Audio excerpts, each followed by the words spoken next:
Hello everyone watching this video. Myself Guru Malesh. Today we are just going to talk about what actually the DDRS, which means District Disability Rehabilitation Center. Today we are just going to do as a vlog about District Disability Rehabilitation Center.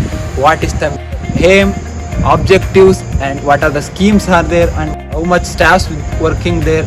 Each and everything we are exploring. Today we are just going to explore the District Disability Rehabilitation Center, which is located in Mysore.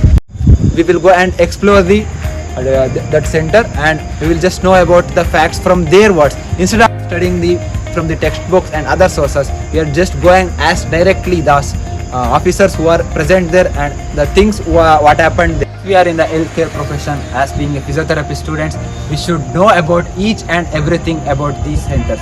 As superficially and deeply we should know. It will help to the people who needed this. They can come and they will got a service. Okay, shall we start now?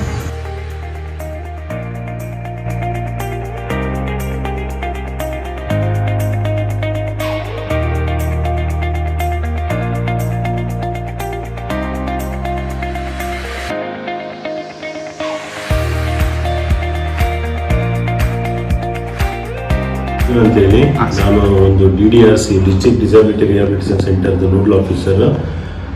So DDRC ಅನ್ನುವಂಥದ್ದು ಸರ್ಕಾರದ ಒಂದು ಯೋಜನೆ.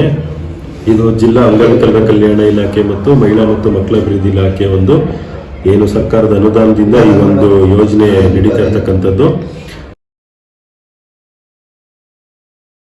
ಸರ್ಕಾರದಿಂದ 12 ಜನ staffs ಕೆಲಸ ಮಾಡ್ತಾರೆ DDRC ನಲ್ಲಿ.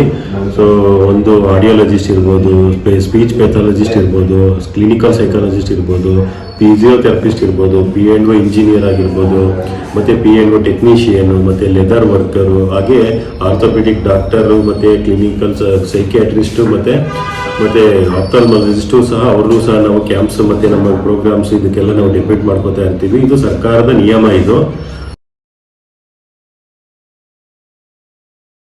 ಡಿಸಬಿಲಿಟಿಗೋಸ್ಕರ ಅವ್ರು ಎಲ್ಲಿ ಸರ್ವಿಸ್ ರಿಕ್ವೈರ್ಡ್ ಇರುತ್ತೆ ನಾವು ಅಲ್ಲಿ ಕ್ಯಾಂಪ್ನ ಮಾಡುವಂಥದ್ದು ಈ ಒಂದು ಸರ್ಕಾರದ ಒಂದು ಮೇನ್ ಅಜೆಂಡಾ ಕೊಟ್ಟಿರ್ತಕ್ಕಂಥ ಟಾರ್ಗೆಟ್ ಕೊಟ್ಟಿರ್ತಕ್ಕಂಥದ್ದೇ ಶಿಬಿರಗಳನ್ನ ಮಾಡಬೇಕು. ಎಲ್ಲಿ ಡಿಸಬಿಲಿಟಿ ಪೀಪಲ್ಗೆ ಏನು ಸರ್ವಿಸ್ ರಿಕ್ವೈರ್ಡ್ ಇರುತ್ತೆ ಅವ್ರಿಗೆ ಕ್ಯಾಂಪ್ಸ್ ಮಾಡಬೇಕು, ಅವೇರ್ನೆಸ್ ಪ್ರೋಗ್ರಾಮ್ ಮಾಡಬೇಕು, ಅವ್ರಿಗೆ ಏಡ್ಸ್ ಆ್ಯಂಡ್ ಅಪ್ಲೈನ್ಸಸ್ ಐಡೆಂಟಿಫೈ ಮಾಡುವಂಥದ್ದು, ಥೆರಪಿ ಮಾಡ್ತಕ್ಕಂಥದ್ದು, ಮತ್ತು ಗೌರ್ಮೆಂಟ್ ಸ್ಕೀಮ್ಸ್ಗಳು ಏನೇನಿದೆ ಬೇರೆ ಬೇರೆ ಡಿಪಾರ್ಟ್ಮೆಂಟಲ್ಲಿ ಅಥವಾ ಡಿಸಬಿಲಿಟಿಗೋಸ್ಕರ ಏನೆಲ್ಲ ಫೆಸಿಲಿಟೀಸ್ನ ಗೌರ್ಮೆಂಟ್ ಲಾಂಚ್ ಮಾಡಿದೆ ಅದನ್ನು ಸರ್ವಿಸ್ನ ಕೊಡಿಸುವಂಥದ್ದೇ ಈ ಟೀಮ್ನ ಉದ್ದೇಶ. ಈ ತಿಂಗಳು ಒಂದು ಟೆಂಟೇಟಿವ್ ಪ್ಲಾನ್ ಎಲ್ಲ ಹಾಕೊಂಡು ಕ್ಯಾಂಪ್ಸ್ಗಳನ್ನ ಕಂಡಕ್ಟ್ ಮಾಡ್ತೀವಿ. ಸೊ ಕ್ಯಾಂಪ್ಸ್ಗಳನ್ನ ಐಡೆಂಟಿಫೈ ಮಾಡಿ ನಾವೇನು ಮಾಡ್ತೀವಿ, ಅದನ್ನು ಯಾವ್ಯಾವ ತಾಲೂಕಲ್ಲಿ ಎಲ್ಲಿ ಗ್ರಾಮ ಪಂಚಾಯತಿ ಲೆವೆಲ್, ಹಾಸ್ಪಿಟಲ್ ಲೆವೆಲ್ಗಳಲ್ಲಿ ಆಗಿರ್ಬೋದು, ಅಥವಾ ಒಂದು ಅಂಗನವಾಡಿ ಲೆವೆಲ್ಗಳಲ್ಲಾಗಿರ್ಬೋದು, PSC ಲೆವೆಲ್ಗಳಲ್ಲಿ ನಾವು ಕ್ಯಾಂಪ್ಗಳನ್ನ ಮಾಡಿ ಅಲ್ಲಿ ಕೇಸಸ್ನ ಐಡೆಂಟಿಫೈ ಮಾಡ್ತೀವಿ. ಯಾರಿಗೆ ಕ್ಯಾಂಪ್ಸ್ ರಿಕ್ವೈರ್ಡ್ ಇರುತ್ತೆ, ಯಾರಿಗೆ ಥೆರಪಿ ರಿಕ್ವೈರ್ಡ್ ಇರುತ್ತೆ, ಯಾರಿಗೆ ಏಡ್ಸ್ ಆ್ಯಂಡ್ ಅಪ್ಲೈನ್ಸಸ್ ರಿಕ್ವೈರ್ಡ್ ಇರುತ್ತೆ. So over all what ever the social benefits ಅನ್ನುವಂಥದ್ದು ಏನು ಸಿಗುತ್ತೆ ಗೌರ್ಮೆಂಟ್ ಇದೆ ಅದನ್ನೆಲ್ಲ ನಾವು ಅವ್ರಿಗೆ ಸಿಗುವಂಥ ಕೆಲಸ ಮಾಡ್ತಕ್ಕಂಥದ್ದು. ಸೊ ನಾವು 0 to 5 years, 0 to 10, 15, 16 years ತನಕ ಮಕ್ಕಳುಗಳಿಗೆ ಫಿಸಿಯೋಥೆರಪಿ, ಕೌನ್ಸಿಲಿಂಗ್ ಆಗಿರೋದು, ಸ್ಪೀಚ್ ರೆಕಾರ್ಡ್ ಆ ಥರ ಇದ್ದರೆ ಮಕ್ಕಳುಗಳನ್ನ ಐಡೆಂಟಿಫೈ ಮಾಡ್ತೀವಿ. ಐಡೆಂಟಿಫೈ ಮಾಡಿ ಅವರನ್ನು ನಾವು ಇಲ್ಲಿ ಏನು ನಮ್ಮ P&O ನಮ್ಮ ಟೆಕ್ನಿಕಲ್ ಟೀಮ್ ಇರ್ತಾರೆ, ಅವರು ಇಲ್ಲಿ ಅವ್ರಿಗೆ ಥೆರಪಿ ಕೊಡುವಂಥದ್ದು, ಕೌನ್ಸಿಲಿಂಗು, ಅವ್ರನ್ನ ಫಾಲೋ ಅಪ್ ಮಾಡಿ ರಿಯಾಬ್ ಮಾಡುವಂಥ ಕೆಲಸವನ್ನು ಮಾಡ್ತೀವಿ. ಓವರಾಲ್ ನಮ್ಮ ಒಂದು DDRC-ನಲ್ಲಿ ಡಿಸಬಿಲಿಟಿಗೋಸ್ಕರ ಅವ್ರಿಗೆ ಯಾವುದೇ ರೀತಿಯ ಸೋಷಿಯಲ್ ಬೆನಿಫಿಟ್ಸ್ ಆಗಿರ್ಬೋದು, ಎಜುಕೇಷನ್ ಬೆನಿಫಿಟ್ಸು, ಹೆಲ್ತ್ ಆ್ಯಂಡ್ ಆ ಥರದ್ದು ಯಾವುದೇ ರೀತಿಯ ಸರ್ವಿಸ್ ರಿಕ್ವೈರ್ಡ್ ಇತ್ತು ನಾವು ಐಡೆಂಟಿಫೈ ಮಾಡಿ ಅವ್ರಿಗೆ ಸರ್ವಿಸ್ನ ಕೊಟ್ಟು ಫಾಲೋ ಅಪ್ ಮಾಡಿ ರಿಯಾಬ್ ಮಾಡುವಂಥದ್ದು ಇದರದ್ದು ಉದ್ದೇಶ. ಈ ಪಬ್ಲಿಸಿಟಿ ಇದಕ್ಕೆ ಒಂದು ಗೈಡ್ಲೈನ್ಸ್ ತುಂಬಾ ಇರುತ್ತೆ. ನಾವು ಈಗ ಸಿಕ್ಕಾಪಟ್ಟೆ ನಾವೇನೋ ಒಂದು ಪ್ರೋಗ್ರಾಮ್ ಮಾಡ್ತೀವಿ, ಅದನ್ನ ಫೋಟೋ ತೆಗೆದು ಸೋಷಿಯಲ್ ಮೀಡಿಯಾದಲ್ಲಿ ಹಾಕೋದು ಅಥವಾ ಎಲ್ಲೋ ಬ್ಯಾನರ್ ಹಾಕುವಂಥದ್ದು, ಸುಮ್ಮನೆ ನಾವು ಎಲ್ಲೋ ಒಂದು ಪ್ರೋಟೋಕಾಲ್ ಇರುತ್ತೆ. ನಮಗೆ DC ಅವರು ಅಧ್ಯಕ್ಷ ಇರ್ತಾರೆ, ನಮಗೆ DDW ಅವರು ಮತ್ತೆ DD ವುಮೆನ್ ಅಂಡ್ ಚೈಲ್ಡ್ ಇವರೆಲ್ಲ ನಮಗೆ ಇದಿರ್ತಾರೆ, ಅವರು ರೆಸ್ಪಾನ್ಸಿಬಲ್ ಹೈಯರ್ ಆಫೀಸರ್ ಇರ್ತಾರೆ. ನಾವು ಯಾವುದೇ ಒಂದು ವಿಚಾರಗಳು, ಯಾವುದೇ ಕ್ಯಾಂಪ್ಸು, ಪ್ರೋಗ್ರಾಮ್ಸು, ಆಕ್ಟಿವಿಟೀಸ್ ಏನೇ ಮಾಡಿದ್ರು ಥ್ರೂ ಅವ್ರ ಮುಖಾಂತರನೇ ಹೋಗ್ಬೇಕಾಗತ್ತೆ. ಎಲ್ಲಿ ಪರ್ಟಿಕ್ಯುಲರ್ ಆಗಿ ಎಲ್ಲಿ ಏನು ಸರ್ವಿಸ್ ರಿಕ್ವೈರ್ಡ್ ಇರುತ್ತೆ, ಏನು ನಾವು ಕ್ಯಾಂಪ್ ಮಾಡ್ತೀವಿ ಅನ್ನುವಂಥದ್ದನ್ನ ನಾವು ಅವ್ರಿಗೆ ತಿಳಿಸಿ ಇನ್ಫಾರ್ಮ್ ಮಾಡಿ ಅವರಿಂದ ಅಪ್ರೂವಲ್ ತಗೊಂಡು ನಾವು ಮಾಡಬೇಕಾಗತ್ತೆ. ಸುಮ್ಮನೆ ಏನೋ ನಾವು ಹಾಗಾಗಿ ಸ್ವಲ್ಪ ರಿಹಾಬಿಲಿಟೇಷನ್ ಸೆಂಟರಲ್ಲಿ ಮ್ಯಾಕ್ಸಿಮಮ್ ಸರ್ವಿಸ್ ಏನೇ ಕೊಡ್ತಾ ಇದ್ರು ನಡೀತಾ ಇದ್ರು ಅದು ಅವ್ರಿಗೆ ಅವ್ರಿಗೆ ನಾವು ಜಾಸ್ತಿ ಪಬ್ಲಿಸಿಟಿ ಆಗುವಂಥದ್ದು ಆಗೋಲ್ಲ. ಇಡೀ ಮೈಸೂರು ಡಿಸ್ಟಿಕ್ ಅಲ್ಲಿ ಸಾಕಷ್ಟು NGOಗಳಿದೆ, ಸಾಕಷ್ಟು ರಿಹಾಬಿಲಿಟೇಷನ್ ಸೆಂಟರ್ಗಳಿದೆ, ಸಾಕಷ್ಟು ಫೌಂಡೇಶನ್ಗಳು ಮಾಡ್ಕೊಂಡಿದ್ದಾರೆ.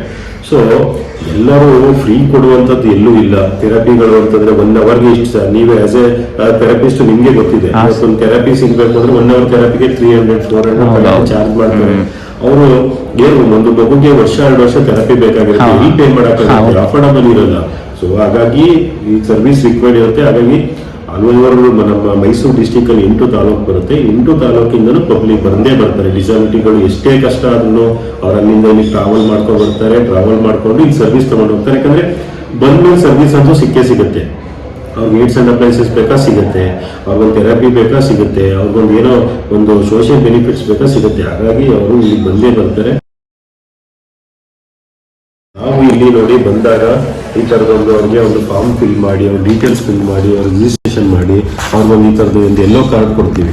ಈ ಯೆಲ್ಲೋ ಕಾರ್ಡ್ನ ಏನು ಮಾಡ್ತೀವಿ, ಅವ್ರಿಗೆ ರಿಜಿಸ್ಟರ್ ಮಾಡಿ ಅವ್ರಿಗೆ ಒಂದು ನೋಡಿ ಒಂದು ಎನ್ರೋಲ್ಮೆಂಟ್ ನಂಬರ್ ಅಂತ ಕೊಡ್ತೀವಿ. ನೋಡಿ 16346 ಅಂತ ಇದೆ. 16346 ಅಂತಿದೆ. ಇದನ್ನ ರಿಜಿಸ್ಟರ್ ಮಾಡಿ ಅವ್ರಿಗೆ ಕೊಡ್ತೀವಿ. ಬರಬೇಕಾದ್ರೆ ಈ ಕಾರ್ಡ್ನ ತಗೊಬರ್ಬೇಕು. ನಾವು ಅಲ್ಲಿ ಇದೆಲ್ಲ ಎಂಟ್ರಿ ಮಾಡಿರ್ತೀವಿ. ಅವ್ರಿಗೆ ಏನೇನು ಸರ್ವಿಸ್ ಸಿಕ್ಕಿದೆ, ಏನು ಕೊಟ್ಟಿದ್ದೀವಿ, ಏನು ಕೊಟ್ಟಿಲ್ಲ, ಇನ್ನು ಏನೇನು ಬೇಕು, ಏನು ಕೊಡಬೇಕು, ಏನೇನು ಫಾಲೋ ಅಪ್ ಮಾಡಬೇಕು, ಯಾವುದು ರಿಯಾಕ್ಟ್ ಕೊಡಬೇಕು ಅನ್ನೋಂಥದ್ದೆಲ್ಲ ಇರುತ್ತೆ. ಅದನ್ನು ನಾವು ಕಂಟಿನ್ಯೂಸ್ ಫಾಲೋ ಅಪ್ ಮಾಡ್ತಾ ಇದ್ವಿ. ಬಂದಾಗ ಕೇಸ್ ಶೀಟ್ ತಗೋತೀವಿ. ಅವ್ರಿಗೆ ಏನು ಕೊಟ್ಟಿದ್ವಿ ಲಾಸ್ಟ್ ಟೈಮು, ಏನು ಹೇಳಿದ್ವಿ, ಏನಾಗಬೇಕು ಅನ್ನೋಂಥದ್ದನ್ನ ರಿಜಿಸ್ಟರ್ ಮಾಡಿ ಅವ್ರಿಗೆ ಫಾಲೋ ಅಪ್ ಮಾಡ್ತಾ ಹೋಗ್ತೀವಿ. ಓವರಾಲ್ ಈ ಕಂಪ್ಲೀಟ್ ಫ್ರೀ ಸರ್ವಿಸು ಇಲ್ಲಿಗೆ ಬಂದು ಹೋಗೋ ತನಕನೂ ಅವ್ರು ಏನೇ ಬಂದ್ರು, ಯಾವಾಗ ಬಂದ್ರು, ಎನಿ ಟೈಮ್ ಬಂದ್ರು ಅವ್ರಿಗೆ ಇಲ್ಲಿ ಕೊಡ್ತಕ್ಕಂಥ ಎಲ್ಲ complete service free of cost ಇರುತ್ತೆ. ನಮಗೆ ಸರ್ಕಾರದಿಂದ ಅದಕ್ಕೆ ಅನುದಾನ ಏನೇನು ಬರಬೇಕು ಫೈನಾನ್ಷಿಯಲಿಂದ ಸಪೋರ್ಟ್ ನಮಗೆ ಬರುತ್ತೆ. ಸೊ ಇದಿಷ್ಟು ನಮ್ಮ ರಿಹಾಬಿಲಿಟೇಷನ್ ಸರ್ವಿಸ್ದು ಆಬ್ಜೆಕ್ಟಿವ್ಸು ಮತ್ತು ಸರ್ವಿಸ್ ಬಗ್ಗೆ ನಿಮಗೆ ತಿಳಿಸ್ಕೊಟ್ಟಿದ್ದೀನಿ. ನಾನು ಗೂಗಲ್ ಅಲ್ಲಿ ಸರ್ಚ್ ಮಾಡಿದಾಗ ಸಿಕ್ಕಿದ್ದು ಈ ಪ್ರೋಸ್ಥೆಟಿಕ್ ಲಿಂಬ್ಸ್ ಎಲ್ಲ ರಿಪೇರ್ ಇದ್ರು ಇಲ್ಲಿ ರಿಪೇರ್ ಮಾಡ್ತಾರೆ ಅಂತ ಇತ್ತು. ಅದೆಲ್ಲ ಉಂಟಾಗಿ ಹೌದು, ಈ ಪ್ರೋಸ್ಥೆಟಿಕ್ಸ್ ಅಂಡ್ ಆರ್ಥೋಟಿಕ್ ನ ಇಲ್ಲೇ ನಮ್ದು ಲ್ಯಾಬ್ ಇದೆ. ಲ್ಯಾಬ್ ಅಲ್ಲಿ ಪ್ರೋಸ್ಥೆಟಿಕ್ ಇಲ್ಲಿ ಬಂದಿದ್ರಲ್ಲ, ಇಲ್ಲೊಬ್ರು ಪೇಷಂಟ್ ಹೋಗ್ತಿದ್ದಾರೆ ಪ್ರೋಸ್ಥೆಟಿಕ್ ಪ್ರೋಸ್ಥೆಟಿಕ್ ಇದು ಏಕೆ ಇದೆ, ಅದನ್ನ ರಿಪೇರಿ ಮಾಡ್ಲಿಕ್ಕೆ ಬಂದಿರೋದು, ಹೊಸದು ಮಾಡ್ಕೊಳ್ಳೋಕೆ. ಮತ್ತೆ ಶೂ, ಆರ್ಟಿಫಿಷಿಯಲ್ ಲಿಂಬು, ಎಲಿಫೆಂಟ್ ಲೆಗ್ಸ್ ಆಗಿರ್ಬೋದು, ಕ್ಯಾಲಿಪರ್ಸ್ ಆಗಿರ್ಬೋದು, ಹೀಲ್ ರೈ ಶೂ ಆಗಿರ್ಬೋದು. ಸೊ ಇವೆಲ್ಲವೂ ಸಹ ನಮ್ಮಲ್ಲೇ ಮಾಡ್ತಕ್ಕಂಥದ್ದು. ಸೊ ಇಲ್ಲೇ ಇದಾಗತ್ತಂಥದ್ದು ಫ್ರೀ ಆಫ್ ಕಾಸ್ಟ್. ಸೊ ಯಾವುದೇ ರೀತಿಯ ಚಾರ್ಜಸ್ ಇರಲ್ಲ, ಮಾಡ್ತೀವಿ. ಅಂದ್ರೆ ಸರ್ ಇವಾಗ ಒಬ್ರು ಡಿಸಬಿಲಿಟಿ ಅಂತ ಗೊತ್ತಿದ್ರೆ ಅವ್ರಿಗೆ ಪ್ರೋಸ್ಥೆಟಿಕ್ ಏನಾದ್ರು ಅವ್ರು ಬೇರ್ ಮಾಡಕ್ಕಾಗಲ್ಲ, ತಗೊಳಕ್ಕಾಗಲ್ಲ ಅಂದ್ರೆ ಅವ್ರು ಫ್ರೀ ಆಫ್ ಕಾಸ್ಟ್ ಅಲ್ಲಿ ಹೌದು, ಇದು ಕೊಡ್ಲೇಬೇಕು. ನಮ್ಗೆ ಸರ್ಕಾರದ ಇದಿದೆ, ಗೈಡ್ಲೈನ್ಸ್ ಇದೆ, ನಾವು ಕೊಡ್ಲೇಬೇಕು, ಮಾಡ್ಲೇಬೇಕು. ಇದು ವೊಕೇಶನಲ್ ಟ್ರೈನಿಂಗ್ ಅಂತ ಇರುತ್ತಲ್ಲ, ಅಂದ್ರೆ ಅದೆಲ್ಲ ಇಲ್ಲೇ ಮಾಡ್ತಾರೆ. ವೊಕೇಶನಲ್ ಟ್ರೈನಿಂಗ್ ಏನ್ ಮಾಡ್ತೀವಿ, ವೊಕೇಶನಲ್ ಟ್ರೈನಿಂಗಿಗೆ ನಾವು ಒಂದೊಂದು ಬ್ಯಾಚ್ಗಳನ್ನ ಐಡೆಂಟಿಫೈ ಮಾಡ್ತೀವಿ. ಏನು 10th ಅವ್ರಿಗೆ, PUC ಅವ್ರಿಗೆ, ಡಿಗ್ರಿ ಅವ್ರಿಗೆ, ಡಿಸಬಿಲಿಟಿಗೆಲ್ಲ ಒಂದೊಂದು ಇದೆಲ್ಲ ಮಾಡ್ತೀವಿ. ಏನೊಂದೊಂದು ಥೀಮ್ ಮಾಡ್ತೀವಿ. ಸೊ ಅವ್ರಿಗೆ ಏನು ರಿಕ್ವೈರ್ಡ್ ಇರುತ್ತೆ ನೋಡ್ಕೋತೀವಿ. ಆ ರಿಕ್ವೈರ್ಡ್ ಇದ್ದಾಗ ನಾವೇನು ಮಾಡ್ತೀವಿ, ಯಾವುದಾದ್ರೂ ಒಂದು ಈ ತರ ಪ್ರಿಪೇರ್ ಮಾಡ್ತಕ್ಕಂಥ, ಮ್ಯಾನುಫ್ಯಾಕ್ಚರ್ ಮಾಡ್ತಕ್ಕಂಥ ಯೂನಿಟ್ಗಳನ್ನ, ಈಗ ನೋಡಿ ಏನೋ ಒಂದು ಪೇಪರ್ ಬ್ಯಾಗ್ ಅಥವಾ ಕ್ಯಾಂಡಲ್ ಮತ್ತೆ ಗಂಧದ ಕಡ್ಡಿ ಈ ಥರದ್ದೆಲ್ಲ ಮಾಡಬೇಕು ಅಂದ್ರೆ ಸೈಕಲ್ ಪ್ಯೂರ್ ರಂಗರಾವ್ ಇದ್ದಾರಲ್ಲ, ಅವ್ರದ್ದೊಂದು ಯೂನಿಟ್ ಇದೆ. ಅವ್ರದ್ದೆಲ್ಲ ಅವ್ರ ಟೀಮ್ಸ್ ಸಪೋರ್ಟ್ ತಗೋತೀವಿ.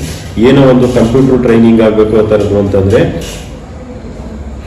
ಅವ್ರದ್ದೇ ಇನ್ನೊಂದು ಸಬ್ ಯೂನಿಟ್ ಇದೆ, ಅದರಲ್ಲೆಲ್ಲ ಇದು ಮಾಡ್ತೀವಿ. ಏನೋ ಒಬ್ರಿಗೆ ಯಾಕೋ ಸರ್ಜರಿ ಆಗಬೇಕು, ಆಂಪಿಟೇಷನ್ಸ್ ಅದರಲ್ಲಿ ಮಕ್ಕಳುಗಳಿಗೆ ಒಂದು ಬಿಲೋ 16 years ಒಳಗಡೆ ಇದ್ರೆ ಅವ್ರಿಗೆ ಸರ್ಜರಿ ಆದರೆ ಕರೆಕ್ಟಿವ್ ಸರ್ಜರಿ ಮಾಡಿದ್ರೆ ಸ್ವಲ್ಪ ಸರಿ ಆಗ್ತಾರೆ ಅನ್ನುವಂಥದ್ದನ್ನ ನಿಮ್ಮ ಫಿಸಿಯೋಥೆರಪಿಸ್ಟ್ ಆಗಿರ್ಬೋದು, ಡಾಕ್ಟರ್ ನಮಗೆ ಇದು ಮಾಡ್ತಾರೆ.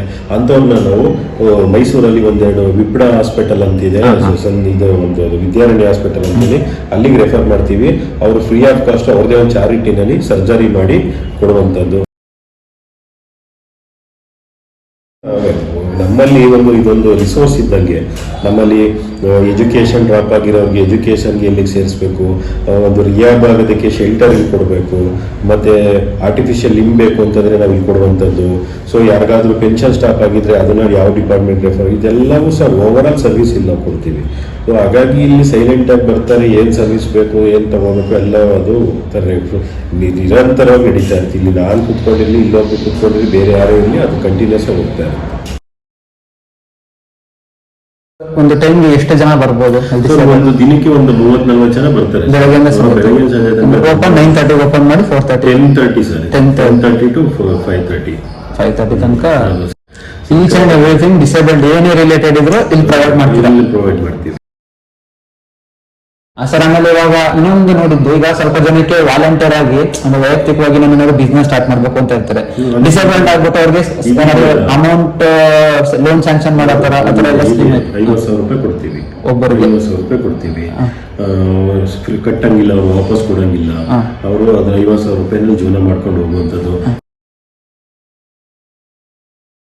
ತುಂಬಾ ಇದಾವೆ.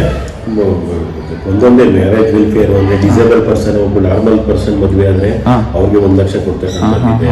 ಆಮೇಲೆ ಇದು ಬಿಸ್ನೆಸ್ ಇದೆ, ಮತ್ತೆ ಸ್ಕೂಟರ್ ಕೊಡ್ತಕ್ಕಂಥದ್ದಿದೆ, ಸ್ಕಾಲರ್ಶಿಪ್ ಕೊಡ್ತಕ್ಕಂಥದ್ದಿದೆ, 10th ಮಕ್ಕಳು ಅದಕ್ಕೆ ಲ್ಯಾಪ್ಟಾಪ್ ಕೊಡ್ತಕ್ಕಂಥದ್ದಿದೆ, cash prize money first class ಬಂದ್ರೆ ಅವ್ರಿಗೆ 5,000-10,000 ರೂಪಾಯಿ ಕ್ಯಾಶ್ ಪ್ರೈಸ್ ಮನಿ ಕೊಡ್ತಕ್ಕಂಥದ್ದಿದೆ, ಫೀಸ್ ರಿಯಂಬರ್ಸ್ಮೆಂಟ್ ಕೊಡುವಂಥದ್ದಿದೆ, ಟೈಲರಿಂಗ್ ಮಿಷಿನ್ ಕೊಡ್ತಕ್ಕಂಥದ್ದಿದೆ, ಹೇರ್ಸ್ ಅಂಡ್ ಅಪ್ಲೈನ್ಸಸ್ ಕೊಡ್ತಕ್ಕಂಥದ್ದಿದೆ, ಮತ್ತೆ ಹೆಲ್ತ್ ಪಾಲಿಸಿಗಳನ್ನ ಕೊಡ್ತಕ್ಕಂಥದ್ದಿದೆ. ಸರ್ಜರಿ ಆದರೆ ವಾಪಸ್ ಅಮೌಂಟ್, ಆಪರೇಷನ್ ಆದರೆ ಮೆಡಿಕಲ್ ಕ್ಲೈಮ್ ಆದರೆ ವಾಪಸ್ ಅಮೌಂಟ್ ಕೊಡ್ತಕ್ಕಂಥದ್ದಿದೆ. ಡಿಸಬಿಲಿಟಿನಲ್ಲಿ ಕೆಲಸ ಮಾಡ್ತಕ್ಕಂಥವ್ರು ಇದೇನೋ ತೀರೋಗ್ಬಿಟ್ರೆ ಅವ್ರಿಗೆ ಇಷ್ಟೊಂದಷ್ಟು ಲಕ್ಷ ಪರಿಹಾರ ಕೊಡುವಂತಕ್ಕಂಥದ್ದಿದೆ. ಸಾಕಷ್ಟು ಒಂದು ಮೋರ್ ದ್ಯಾನ್ 30 ಸ್ಕೀಮ್ಸ್ ಇದೆ. ಸಿಕ್ಕಾಬಿಟ್ಟೆ ಕಾರ್ಯಕ್ರಮಗಳು. ಒಂದು ವರ್ಷಕ್ಕೆ 2023-24ಕ್ಕೆ ಸ್ಕೀಮ್ನೆಲ್ಲ ಕಾಲ್ ಮಾಡಬೇಕು, ಅಪ್ಲಿಕೇಶನ್ ತಗೋಬೇಕು, ಸೆಲೆಕ್ಟ್ ಮಾಡಬೇಕು, ಕೊಡಬೇಕು, ಕ್ಲಿಯರ್ ಮಾಡಬೇಕು. ನೆಕ್ಸ್ಟ್ ವರ್ಷಕ್ಕೆ ಮತ್ತೆ ಇದೆಲ್ಲ ರನ್ನಿಂಗ್ ನಡೀತಾನೆ ಇರುತ್ತೆ. ಇಷ್ಟು ಸಿಗ್ತದೆ. ತುಂಬಾ ಥ್ಯಾಂಕ್ಸ್, ನಿಮ್ಮಿಂದ ತುಂಬಾ ಇನ್ಫಾರ್ಮೇಶನ್ ಸಿಕ್ತು. The video ends here. Hope you get some information regarding district disability rehabilitation centers, their scheme, their objectives and their goals, and what are the functions, everything. Please share this information to your friends, family and other community, which will help the person who need this and help them to get better and bright future.